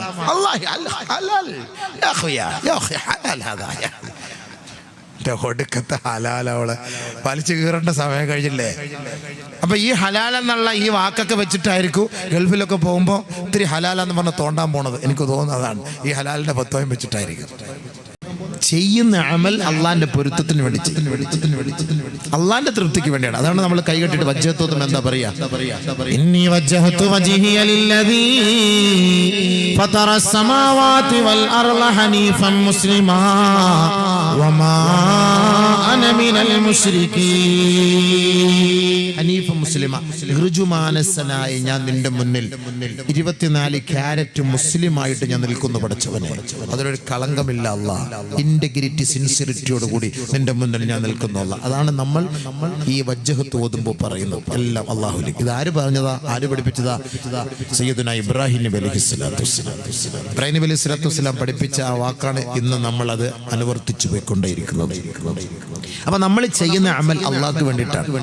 നിസ്കരിക്കുമ്പോൾ നിയത്ത് ഉസല്ലി ലില്ലാഹി തആല സലാത്തുൽ ഫജ്ർ, ഉസല്ലി ലില്ലാഹി തആല സലാത്തുൽ ളുഹർ, ഉസല്ലി ലില്ലാഹി തആല. നമ്മൾ മൊത്തം നിയത്ത് എടുക്കുന്ന അള്ളാഹ്ക്ക് വേണ്ടി എന്നാണ്. നമ്മുടെ സകല അമലുകളും അള്ളാഹ്ക്ക് വേണ്ടിയിട്ടാണ്. അപ്പൊ അള്ളാഹുവിന് വേണ്ടി ചെയ്യുന്നതാണ് നമ്മുടെ സമ്പാദ്യം. നമ്മളൊരു കുട്ടിക്ക് വേണ്ടി പരിശ്രമിക്കുന്നു. ഭാര്യ ഭർത്താക്കന്മാർ തമ്മിലുള്ള ബന്ധം. കല്യാണം കഴിഞ്ഞു ഫസ്റ്റ് നൈറ്റ്, ആദ്യ രാത്രി ഭാര്യയുമായിട്ട് ബന്ധപ്പെടുമ്പോൾ ചാടിക്കയറലല്ല വേണ്ടത്. അവിടെയും കുറച്ച് കർമ്മങ്ങളുണ്ട്, അവിടെയും കുറച്ച് കർത്തവ്യങ്ങളുണ്ട്. നമ്മൾ അള്ളാഹുവിനോട് ദുആ ചെയ്യണം, 2 റക്അത്ത് നമസ്കരിക്കണം. എന്നിട്ട് ഭാര്യയുമായിട്ട് ബന്ധപ്പെടുന്നതിന് മുമ്പ് ഒരു ദുആ ഉണ്ട്. അള്ളാഹുവേ പടച്ചവനെ, ഞാനും എന്റെ ഭാര്യയും തമ്മിലുള്ള ബന്ധത്തിൽ പിശാചിന്റെ ഷർറില്ലാത്തൊരു കുട്ടിയെ തരണേ അല്ലാഹ്. അവിടെ പിഴച്ചാലും പിന്നെയുള്ള കുട്ടികൾ മൊത്തം പിഴച്ചു. അവിടെ പിഴയ്ക്കാതെ ഓർമ്മയോടുകൂടിയാണ് ആ ഉത്തരവാദിത്വം നിറവേറ്റിയതെങ്കിൽ നമ്മുടെ കുട്ടികളൊക്കെ ക്വാളിറ്റി ഉള്ള കുട്ടികളായി മാറി. ഒരുപാട് ശ്രദ്ധിക്കേണ്ടതുണ്ട്. ഒരു നല്ല സന്താനത്തെ വാർത്തെടുക്കണമെങ്കിൽ ഒരുപാട് ശ്രദ്ധിക്കണം. എങ്ങനെയെങ്കിലും ഉണ്ടായാലും കുട്ടികൾ ഉണ്ടാവും. ബലാത്സംഗം ചെയ്താലും കുട്ടികൾ ഉണ്ടാകും. കുട്ടികൾ ഉണ്ടാകലല്ല വിഷയം, ഉള്ള കുട്ടി ക്വാളിറ്റി ഉള്ള കുട്ടിയായിരിക്കണം. അതാണ് നമുക്ക് വേണ്ടത്. അതുകൊണ്ട് ബഹുമാനപ്പെട്ട ഇബ്രാഹിം നബി അലൈഹി സ്വലാത്തു വസ്സലാം വർഷങ്ങൾക്ക് മുമ്പ് ദുആ ചെയ്ത ഒരു ദുആയുണ്ട്, എന്റെ കുട്ടി ആരായിരിക്കണം, എങ്ങനെയായിരിക്കണമെന്ന്. وإذ قال إبراهيم رب اجعل هذا البلد آمنا واجنبني وبني أن نعبد الأصنام. ആദരവായ ഇബ്രാഹിം നബി അലൈഹി സ്വലാത്തു വസ്സലാം വർഷങ്ങൾക്ക് മുമ്പ് പരിശുദ്ധമായ കഅബയുടെ പൂമുഖത്ത് വെച്ച് അല്ലാഹുവിനോട് ദുആ ചെയ്യുകയാണ്, നാഥനേ ഈ പരിശുദ്ധമായ മണ്ണിനെ നീ അനുഗ്രഹിക്കണമേ അല്ലാഹ്, ഇതിനെ നീ സംരക്ഷിക്കണമേ അല്ലാഹുവേ, സുരക്ഷയുടെ മണ്ണാക്കി മാറ്റണമേ നാഥാ. വർഷങ്ങൾക്ക് മുമ്പ് മഹാനായ ഇബ്രാഹിം നബി അലൈഹി സ്വലാത്തു വസ്സലാം ആ കഅബയുടെ പൂമുഖത്ത് ചെയ്ത് ലോകത്തെ ജനങ്ങൾക്ക് വേണ്ടി ദുആ ചെയ്തു അത്രേ, റബ്ബി ജഅൽ ഹാദൽ ബലദ ആമിനാ, ഈ മണ്ണിനെ നീ സുരക്ഷയുള്ള മണ്ണാക്കി മാറ്റണേ, നിർഭയത്വമുള്ള മണ്ണാക്കി മാറ്റണേ അല്ലാഹ്. അതോടുകൂടി മഹാനവറുകളുടെ ദുആ പൂർത്തീകരിച്ചില്ല, അവസാനിപ്പിച്ചില്ല. വീണ്ടും ദുആ ചെയ്യുകയാണ്, വജ്നുബ്നി വബനിയ അൻ നഅബുദൽ അസ്നാം. അല്ലാഹുവേ എന്നെയും എന്റെ സന്താന പരമ്പരകളെയും പിശാചുകളുടെ ദുർമൂർത്തികളുടെ ബഹുദൈവ ആരാധകരിൽ നിന്ന് നീ സംരക്ഷിക്കണമേ അല്ലാഹ്. ഇബ്രാഹിം നബി അലൈഹി സ്വലാത്തു വസ്സലാമിന്റെ ദുആ നല്ലപോലെ ശ്രദ്ധിക്കണം. 5000 വർഷങ്ങൾക്ക് മുമ്പ് ചെയ്ത ദുആ, മഹാനായ നബിയുനാ റസൂലുള്ളാഹി സ്വല്ലല്ലാഹു അലൈഹി വസല്ലം വരുന്നതിന് മുമ്പേ ചെയ്ത ദുആ. എന്താ ചെയ്തത്? എന്റെ മക്കളെ നീ നന്നാക്കണേ അല്ലാഹ്. എന്തിനാ ഈ മക്കളും കഅബയായിട്ട് എന്താ ബന്ധം? ഈ മക്കളും കഅബയായിട്ട് എന്താ ബന്ധം? എന്തിനാ മക്കളെ മദ്രസയിൽ പറഞ്ഞു വിടുന്നത്? രാവിലെ കുട്ടികൾ ഉമ്മമാർക്ക് മദ്രസയിൽ പറഞ്ഞു വിടൽ വലിയ കാര്യമൊന്നുമില്ല. അരമണിക്കൂർ, 3/4 മണിക്കൂർ, 45 മിനിറ്റ്, 50 മിനിറ്റ് അത്രയേ ഉള്ളൂ. അപ്പോഴേക്ക് ബെല്ലടിക്കും. ബാക്കി 9 മണിക്കൂർ സ്കൂള്. കൂടുതലും പഠിക്കുന്നത് ഭൗതികത, ആത്മീയത വളരെ തുച്ഛം. ഉമ്മ ആരാന്ന് മോനറിയില്ല, ഉപ്പ ആരാന്നറിയില്ല, ഭാര്യ ആരാന്നറിയില്ല, ഭർത്താവ് ആരാന്നറിയില്ല. മക്കൾ എന്ന് പറഞ്ഞാൽ എന്താണ് ഇതൊന്നും അറിയില്ല. കാരണം പഠിക്കാൻ സമയമില്ലല്ലോ. പിന്നെ സൂര്യൻ എവിടെ ഉദിക്കുന്നു, അതിന്റെ ചൂടെത്ര, ചന്ദ്രൻ ഏത് ദിക്കിലാണ്, താരകങ്ങൾ എത്ര, ഭൂമിയുടെ വിസ്തീർണം എത്ര, കാറ്റടിക്കുന്നത് എവിടെ, ഇതൊക്കെയാ കൂടുതൽ പഠിക്കുക. ഉമ്മാന്റെ ഉപ്പാന്റെ മുന്നിൽ വന്ന് കാറ്റിന്റെയും ഗോളത്തിന്റെയും ഗ്രഹത്തിന്റെയും ഉപഗ്രഹത്തിന്റെയും ചരിത്രം പറഞ്ഞിട്ട് എന്ത് കിട്ടാൻ? ഉമ്മയ്ക്ക് ആവശ്യമെന്ത്, ഉപ്പക്ക് ആവശ്യമെന്ത്? എന്റെ മകൻ എന്നെ അനുസരിക്കുന്നവനാകണം, എന്റെ മകൻ അല്ലാഹയെ അനുസരിക്കുന്നവനാകണം, എന്റെ മകൻ എനിക്ക് ഖിദ്മത്ത് ചെയ്യുന്നവനാകണം, എന്റെ മകൻ എനിക്ക് ദുആ ചെയ്യുന്നവനാകണം, എന്റെ മകൻ ഞാൻ ആദ്യം മരിച്ചാൽ എന്റെ മയ്യത്ത് നമസ്കരിപ്പിക്കുന്നവനാകണം, എന്റെ മകൻ എന്റെ ഖബറിന്റെ അരികിൽ വന്ന് പൊട്ടിക്കരഞ്ഞ് എനിക്ക് വേണ്ടി ദുആ ചെയ്യുന്നവനാകണം. ഇങ്ങനെ ആഗ്രഹിക്കുന്ന ഒരു ഉപ്പക്കും ഉമ്മക്കും അനിവാര്യം എന്താണ്? തുടക്കത്തിലെ ദുആ ചെയ്യണം. മകൻ ആരായിരിക്കണം, മക്കൾ ആരായിരിക്കണം? അതാണ് ഇബ്രാഹിം നബി അലൈഹി സ്വലാത്തു വസ്സലാം പഠിപ്പിച്ചത്. വജ്നുബ്നി വബനിയ അൻ നഅബുദൽ അസ്നാം. അല്ലാഹുവേ എന്റെ സന്താന പരമ്പരകളെ ശിർക്കിന്റെ കോട്ടകൊത്തളങ്ങളെ അനുകരിക്കുന്ന മക്കളാക്കരുത് അല്ലാഹ്. പടച്ചവനെ വടവൃക്ഷങ്ങളുടെ മുന്നിൽ, പടച്ചവനെ ബഹുദൈവങ്ങളുടെ മുന്നിൽ, അല്ലാഹുവേ കല്ലിന്റെ മുന്നിൽ, മണ്ണിന്റെ മുന്നിൽ പോയി നമ്രശിരസ്കരായി അവർക്ക് വേണ്ടി സാഷ്ടാംഗം ചെയ്യുന്ന അഹങ്കാരികളായ മക്കളെ നീ നൽകരുതേ അല്ലാഹ്. മുസ്ലിം പെൺകുട്ടികൾ എത്ര പേരെ ഒളിച്ചോടി പോയിട്ട് ദൈവത്തിന്റെ മുന്നിൽ പോയി നിൽക്കുന്നു, ബിംബത്തിന്റെ മുന്നിൽ പോയി നിൽക്കുന്ന എത്ര മുസ്ലിം പെൺകുട്ടികൾ. ഇതുകൊണ്ടാണ് ആദ്യമേ ദുആ ചെയ്തത്. ഇപ്പൊ മനസ്സിലായോ? 21ാം നൂറ്റാണ്ടിൽ നമ്മുടെ മുസ്ലിം പെൺകുട്ടികൾ പോയി നിൽക്കുന്നത് എവിടെ? ഒളിച്ചോടി പോകുന്നു. സ്വന്തം വാപ്പയെയും ഉമ്മയെയും പണയപ്പെടുത്തി, സ്വന്തം മാതാപിതാക്കളെ വഞ്ചിച്ച്, ആ മാതാപിതാക്കൾക്ക് ഒരു തരിമ്പ്, ഒരു കടുക് മണ്ണിയുടെ സ്ഥാനം പോലും കൊടുക്കാതെ 10, 18, 20 വർഷം കഷ്ടപ്പെട്ട് വളർത്തിയെടുത്ത് താലോലിച്ച് വളർത്തിയ നമ്മുടെ മുത്തുമോൾ എവിടേക്ക് പോകുന്നു? ഷിർക്കിന്റെ ഇന്നലകളിൽ പരിചയപ്പെട്ട, മിനിഞ്ഞാന്ന് പരിചയപ്പെട്ട, കേവലം 1 വർഷം 2 വർഷം കോളേജ് ക്യാമ്പസിൽ പരിചയപ്പെട്ട കാഫിറിന്റെ കൂടെ, മുശ്രിക്കിന്റെ കൂടെ ഈ മുസ്ലിം പെണ്ണ് പോകുന്നു. അവളുടെ തട്ടം അഴിച്ചു മാറ്റുന്നു, അവളുടെ നമസ്കാര തഴമ്പ് മായ്ച്ചു കളയുന്നു, ഇസ്ലാമിക ശരീഅത്തിനെ പണയപ്പെടുത്തുന്നു. ആ സ്ഥാനത്ത് കുഫറിന്റെയും ഷിർക്കിന്റെയും അടയാളം അവൾ വരച്ചു വെക്കുന്നു. ഇല്ലേ? ശരിയല്ലേ? പിന്നെ പറഞ്ഞിട്ട് കാര്യമുണ്ടോ? എന്റെ ബീവി അസൂറ, എന്റെ ബീവി ഫാത്തിമ, എന്റെ മോള് സെമീന, എന്റെ മോള് സെറീന, എന്റെ മോള് ലുബിന പറഞ്ഞിട്ട് കാര്യമില്ലല്ലോ. പോയത് പോയതെവിടെ? ശരീഅത്തിന്റെ കോട്ടയിൽ നിന്ന് ശിർക്കിന്റെ കോട്ടയിലേക്ക്. ആദ്യം വാപ്പാടെ ഉമ്മാടെ ഉത്തരവാദിത്തം. ഈ മക്കള് നന്നാവണമെങ്കിൽ നിങ്ങൾ ദുആ ചെയ്യണം. ഇബ്രാഹിം നബി പഠിപ്പിച്ചെന്ന ദുആ ഞാൻ പറയും. സൂറത്ത് ഇബ്രാഹിം. എന്താ ദുആ ചെയ്തത്? അല്ലാഹുവേ, എന്റെ മക്കളെ നീ ശിർക്കിന്റെ മക്കളാക്കല്ലേ അല്ലാഹ്. എന്റെ മക്കളെ ബഹുദൈവ ആരാധകരാക്കല്ലേ പടച്ചവനെ. തുടക്കത്തിലെ ദുആയാണ് ഇബ്രാഹിം നബി അലൈഹിസ്സലാത്തു വസ്സലാം. വജ്നുബ്നി വബനിയ അൻ നഅ്ബുദൽ അസ്നാം. ആര് ദുആ ചെയ്യുന്നുണ്ട്? ഞാൻ നിങ്ങൾ ദുആ ചെയ്യുന്നുണ്ടോ? അതുകൊണ്ടല്ലേ ഒളിച്ചോട്ടം, അതുകൊണ്ടല്ലേ ഈ പെണ്ണ് ഒളിച്ചോടി പോകുന്നത്. അവക്കെന്ത് അല്ലാഹ്, അവക്കെന്ത് ദീന്, അവക്കെന്ത് റസൂല്, അവക്കെന്ത് ആഖിറം, അവക്കെന്ത് ഖബർ, അവർക്കെന്ത് മഹ്ശർ, അവക്കെന്ത് മഹ്ശർ. 19 വർഷം 20 വർഷം 18 വർഷം ഇസ്ലാമിക ചുറ്റുപാടിൽ ജീവിച്ച് വളർന്നു വന്ന പെണ്ണ് ഇന്നലെ ഒരു കോളേജ് ക്യാമ്പസിൽ കണ്ട ഒരു കാഫിറിനോടൊപ്പം ഒളിച്ചോടി പോകണമെങ്കിൽ ഇസ്ലാമിക ശരീഅത്ത് വേണ്ടവണ്ണം അവൾക്ക് കിട്ടിയിട്ടില്ല എന്നാണ് അതിന്റെ അർത്ഥം. വുളുവിന്റെ ഫർളും നിസ്കാരത്തിന്റെ ഫർളും പഠിച്ചിട്ട് കാര്യമില്ല. അത് മാത്രമല്ല ഇസ്ലാം എന്ന് പറഞ്ഞാൽ എത്ര പഠിച്ചാലും തീരുകയില്ല. അത് പഠിക്കണം. അള്ളാഹയെ കുറിച്ച് അറിയണം, നബിയെ കുറിച്ച് അറിയണം, സഹാബാക്കളെ കുറിച്ച് അറിയണം, ഖബറിനെ കുറിച്ച് അറിയണം, മഹ്ശറിനെ കുറിച്ച് അറിയണം, ആഖിറത്തെ കുറിച്ച് അറിയണം, ഖബറിന്റെ ശിക്ഷകളെ കുറിച്ച് അറിയണം. അതറിയില്ല, നമുക്കറിയില്ല. അതിന് സമയം നമ്മൾ ചെലവ് ചെയ്യാറുമില്ല. അതിന് നമ്മൾ സമയം ചെലവ് ചെയ്യാറില്ല. മദ്രസയിൽ പോകുമ്പോൾ തന്നെ പെട്ടെന്ന് സ്കൂൾ ബസ് വന്നു, പെട്ടെന്ന് പോകണമെന്ന് പറഞ്ഞപ്പോൾ അങ്ങോട്ട് പോകലാ ചെയ്യാം. അതുകൊണ്ട് ഇബ്രാഹിം നബി അലൈഹി സ്വലാത്തു വസ്സലാമിന്റെ ദുആ എന്താണ് അടുത്തത്? കഅബയുടെ പൂമുഖത്ത് കൊണ്ടുപോയി താമസിപ്പിച്ചു. ആരെ? ഇബ്രാഹിം നബി അലൈഹി സ്വലാത്തു വസ്സലാമിന്റെ മക്കളെ. അതുകൊണ്ടാണ് മദ്രസകൾ പള്ളിയുമായി കേന്ദ്രീകരിച്ചത്. റബ്ബനാ ലിയുഖീമുസ് സിന്നി അസ്കൻതു മിൻ ദുർരിയതി ബിവാദ് ഗൈരി ദീ സർഇൻ ഇൻദ ബൈതികൽ മുഹറം റബ്ബനാ ലിയുഖീമുസ് സ്വലാഹ് റബ്ബനാ ലിയുഖീമുസ് സ്വലാഹ്. അല്ലാഹുവേ, നാഥനേ, പടച്ചവനെ, എന്റെ കുടുംബത്തെ, എന്റെ കുടുംബിനിയെ, എന്റെ സന്താനത്തെ നിന്റെ പരിശുദ്ധമായ കഅബയുടെ പൂമുഖത്ത് ഞാൻ താമസിപ്പിച്ചിരിക്കുകയാണ് അല്ലാഹ്. എന്റെ മക്കളെ കൊണ്ട് ഞാൻ താമസിപ്പിച്ചത് ഇവിടെ തിയേറ്ററിലല്ല, ബാറിലല്ല, റിസോർട്ടിലല്ല, ഹോട്ടലിലല്ല, ആരാമത്തിലല്ല, മോട്ടലിലല്ല, വലിയ വലിയ സൂപ്പർ സ്പെഷ്യാലിറ്റി ഹോസ്റ്റലിൽ ഒന്നുമല്ല. പിന്നെ എന്റെ മകനെ ഞാൻ എവിടെയാണ് താമസിപ്പിച്ചത്? ഇൻദ ബൈതികൽ മുഹറം, നിന്റെ പരിശുദ്ധമായ കഅബയുടെ പൂമുഖത്താണ് റബ്ബേ. എന്തിനാണ് അല്ലാഹു സുബ്ഹാനഹു വ തആലയുടെ ആ കഅബയുടെ പൂമുഖത്ത് കൊണ്ടുപോയി ഇബ്രാഹിം നബിയുടെ മക്കളെ താമസിപ്പിച്ചത്? എന്തിനാ താമസിപ്പിച്ചത്? അവിടെ കഅബയിൽ കൊണ്ടുപോയി താമസിപ്പിച്ചത് എന്തിനാണ്? പള്ളിയുടെ തിരുമുറ്റത്ത് താമസിപ്പിച്ചത് എന്തിനാണ്? അതിന്റെ ആവശ്യം എന്താ? റബ്ബനാ ലിയുഖീമുസ് സ്വലാഹ്, അവർ നിന്നെ അറിയാനാണ് നാഥാ, അവർ നമസ്കാരമുള്ളവരാണ് നാഥാ, അവർ നോമ്പെടുക്കാനും ഇബാദത്ത് ചെയ്യാനും സ്വർഗത്തിന്റെ അഹ്ലുകാരനാകാനുമാണ് എന്റെ മക്കളെ ഞാൻ കഅബയുടെ പൂമുഖത്ത് താമസിപ്പിച്ചത് റബ്ബേ. ഇബ്രാഹിം നബി അലൈഹി സ്വലാത്തു വസ്സലാമിന്റെ ദുആ. അല്ലാഹുവിന്റെ മക്കളായി, അല്ലാഹുവിന്റെ അടിയാറുകളായി, നമ്മുടെ ദീനിന്റെ അഹ്ലുകാരായി മാറണമെങ്കിൽ അതുമായി ബന്ധപ്പെട്ട സ്ഥലത്ത് മക്കളെ താമസിപ്പിച്ചെങ്കിൽ സാധ്യമാകും, ഇല്ലെങ്കിൽ സാധ്യമാവില്ല.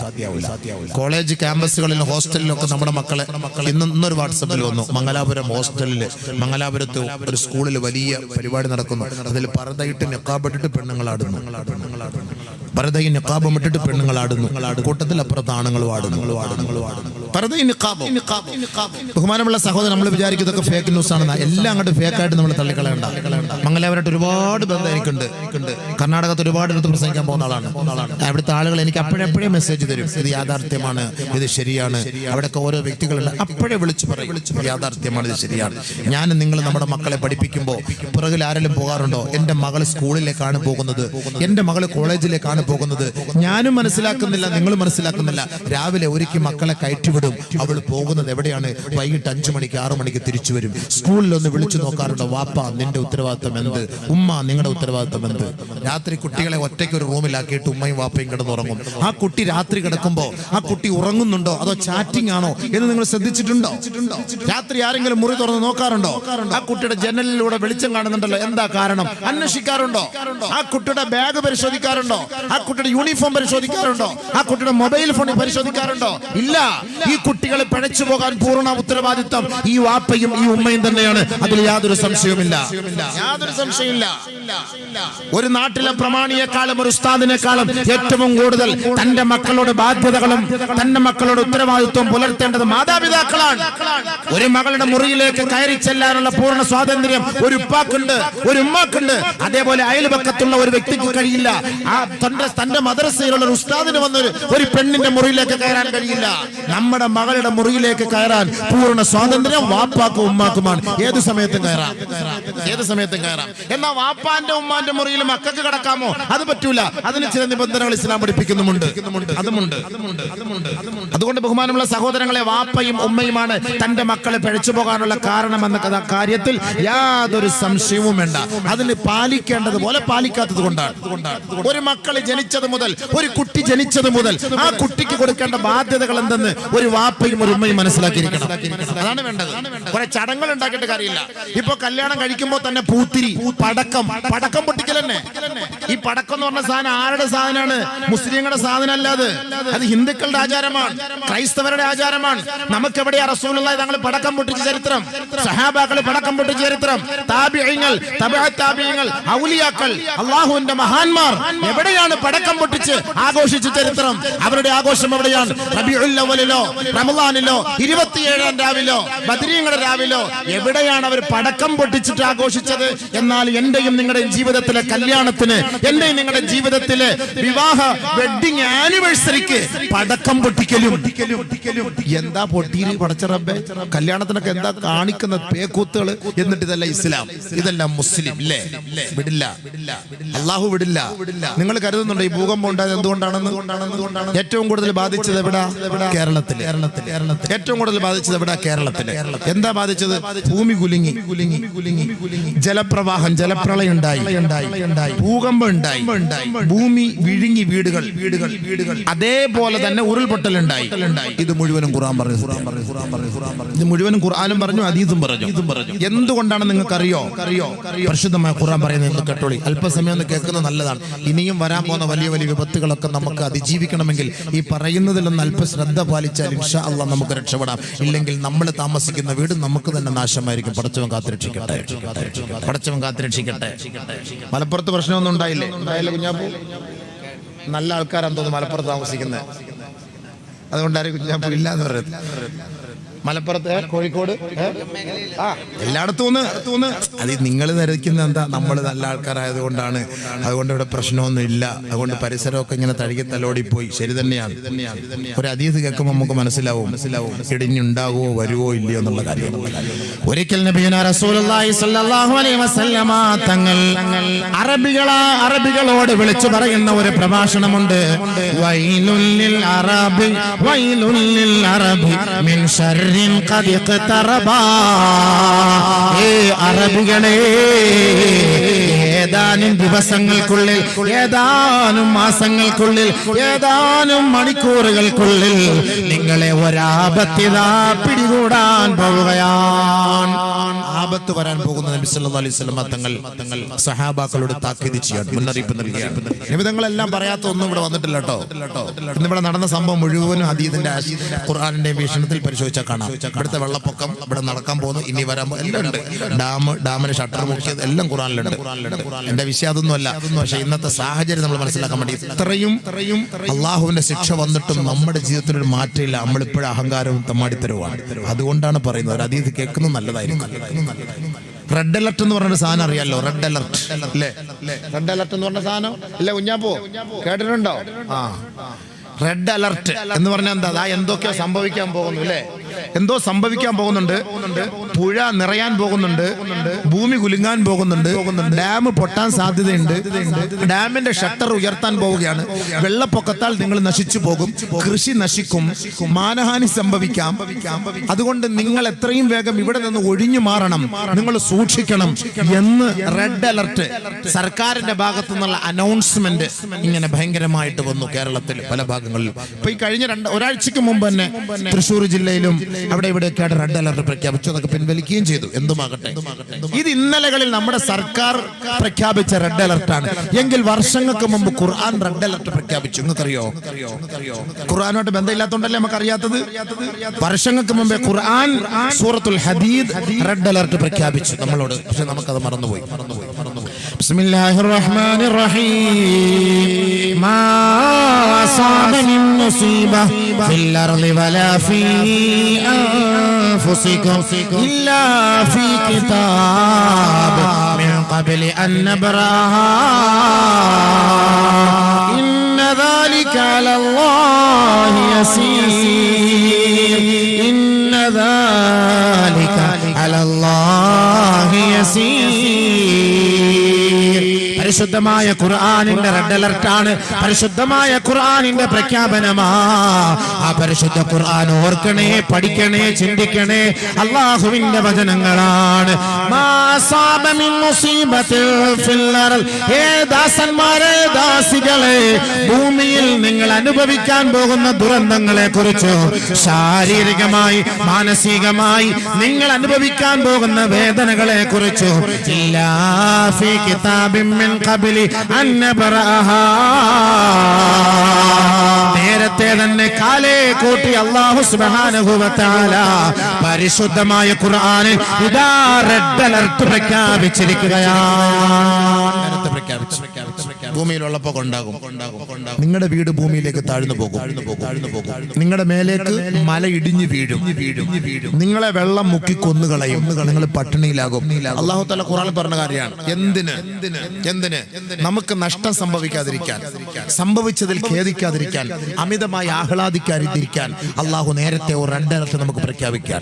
ലികൈലാ തസവല മാ ഫാതകും വലാ തഫ്റഹൂ ബിമാ നിങ്ങൾക്ക് നഷ്ടപ്പെട്ടു പോയതിൽ നിങ്ങൾ ദുഃഖിക്കാതിരിക്കാൻ വേണ്ടിയാണ് ആദമിന്റെ മക്കളെ നിങ്ങൾക്കിതാ ഞാൻ ഒരു താക്കീത് നൽകുന്നത്. വർഷങ്ങളായി ഗൾഫിൽ പണിയെടുത്ത് കെട്ടിപ്പൊക്കിയ വീടിതാ വെള്ളത്തിൽ മുങ്ങിപ്പോവുകയാണ്. ഭൂമി കുലുക്കത്തിൽ നശിച്ചു പോവുകയാണ്. ഭൂകമ്പത്തിൽ തകർന്നു പോവുകയാ. തന്റെ മക്കളും തന്റെ സമ്പാദ്യവുമെല്ലാം വെള്ളം ഇതാ നശിപ്പിച്ചു കളയുകയാണ്. നിങ്ങൾക്ക് നഷ്ടപ്പെട്ടതോർത്ത് നിങ്ങളെ ഖേദിക്കരുതേ, നിങ്ങളെ ദുഃഖിക്കരുതേ. വലാ തഫ്റഹൂ ബിമാ കോടികൾ അല്ലാഹു നൽകിയില്ലേ, കൈ നിറയെ സമ്പത്ത് അല്ലാഹു നൽകിയില്ലേ, കോൺക്രീറ്റ് സൗധങ്ങൾ നൽകിയില്ലേ, അമ്പര ചുംബികളായ കൊട്ടാര സൗധങ്ങൾ അല്ലാഹു നൽകിയില്ലേ, ആഡംബര വാഹനങ്ങൾ നൽകിയില്ലേ. ആ സമ്പത്ത് കൊണ്ട് അഹങ്കരിക്കാതിരിക്കാൻ, ആ സമ്പത്ത് കൊണ്ട് ആഹ്ലാദിക്കാതിരിക്കാൻ, ആ സമ്പത്ത് കൊണ്ട് ആനന്ദ തിമിർത്തിൽ അടരാടാതിരിക്കാൻ വേണ്ടിയാ അല്ലാഹു റബ്ബുൽ ഇസ്സത്ത് നമ്മളോട് താക്കീത് നൽകുന്നത്. നിനക്ക് തന്ന സമ്പാദ്യം കൊണ്ട് നീ അഹങ്കരിക്കരുതേ, ആഹ്ലാദിക്കരുതേ. നിങ്ങൾക്ക് നാം തന്നതുകൊണ്ട് നിങ്ങൾ അഹങ്കരിക്കാൻ പാടില്ല, കൂടുതൽ സുഖിക്കാൻ പാടില്ല, കൂടുതൽ സുഖിക്കാൻ പാടില്ല. സുഖിച്ചാൽ നിന്നെ ഞാൻ പാഠം പഠിപ്പിക്കും. അതാണ് ഖുർആൻ, അതാണ് റെഡ് അലർട്ട്. നമ്മുടെ റെഡ് അലർട്ട് അതാണ്. കൂടുതൽ സുഖിച്ചാൽ ഞാൻ പാഠം പഠിപ്പിക്കും. നീ പൊട്ടിക്കുന്ന പടക്കം കൊണ്ട് തന്നെ നിന്നെ ഞാൻ പൊട്ടിക്കും. അള്ളാഹുവിന്റെ വാക്കാ. ഞാൻ ഹദീസ് ഓതി ഞാൻ പറഞ്ഞുതരാം, നല്ലപോലെ കേട്ടോ. അള്ളാഹ് കേൾക്കാൻ തൗഫീഖ് തരട്ടെ. എന്റെ വാക്കൊന്നും ഞാൻ പറയില്ല, ഹബീബുന റസൂലുള്ളാഹി സ്വല്ലല്ലാഹു അലൈഹി വസല്ലം തങ്ങളുടെ വാക്ക് ഞാൻ പറയുള്ളൂ. അള്ളാന്റെ റസൂലിന്റെ വാക്ക് ഞാൻ പറയുള്ളൂ. മനസ്സിലാക്കാൻ തൗഫീഖ് തരട്ടെ. സലാത്തു സല്ലല്ലാഹു അലാ മുഹമ്മദ് സല്ലല്ലാഹു അലൈഹി വസല്ലം. ഹബീബിന്റെ സദസ്സിലിരിക്കുമ്പോൾ സലാത്ത് കൊണ്ട് നമുക്ക് മുഖരിതമാകണം. അള്ളാഹു അതിന്റെ ബർക്കത്തുണ്ട് നാശങ്ങളിൽ നമ്മളെ കാത്തുരക്ഷിക്കട്ടെ. അള്ളാഹു നമ്മുടെ പാവങ്ങൾ പുറത്തു തരട്ടെ. അതാണ് നബി സല്ലല്ലാഹു അലൈഹി വസല്ലം തങ്ങൾ ഹദീസ് പറഞ്ഞത്.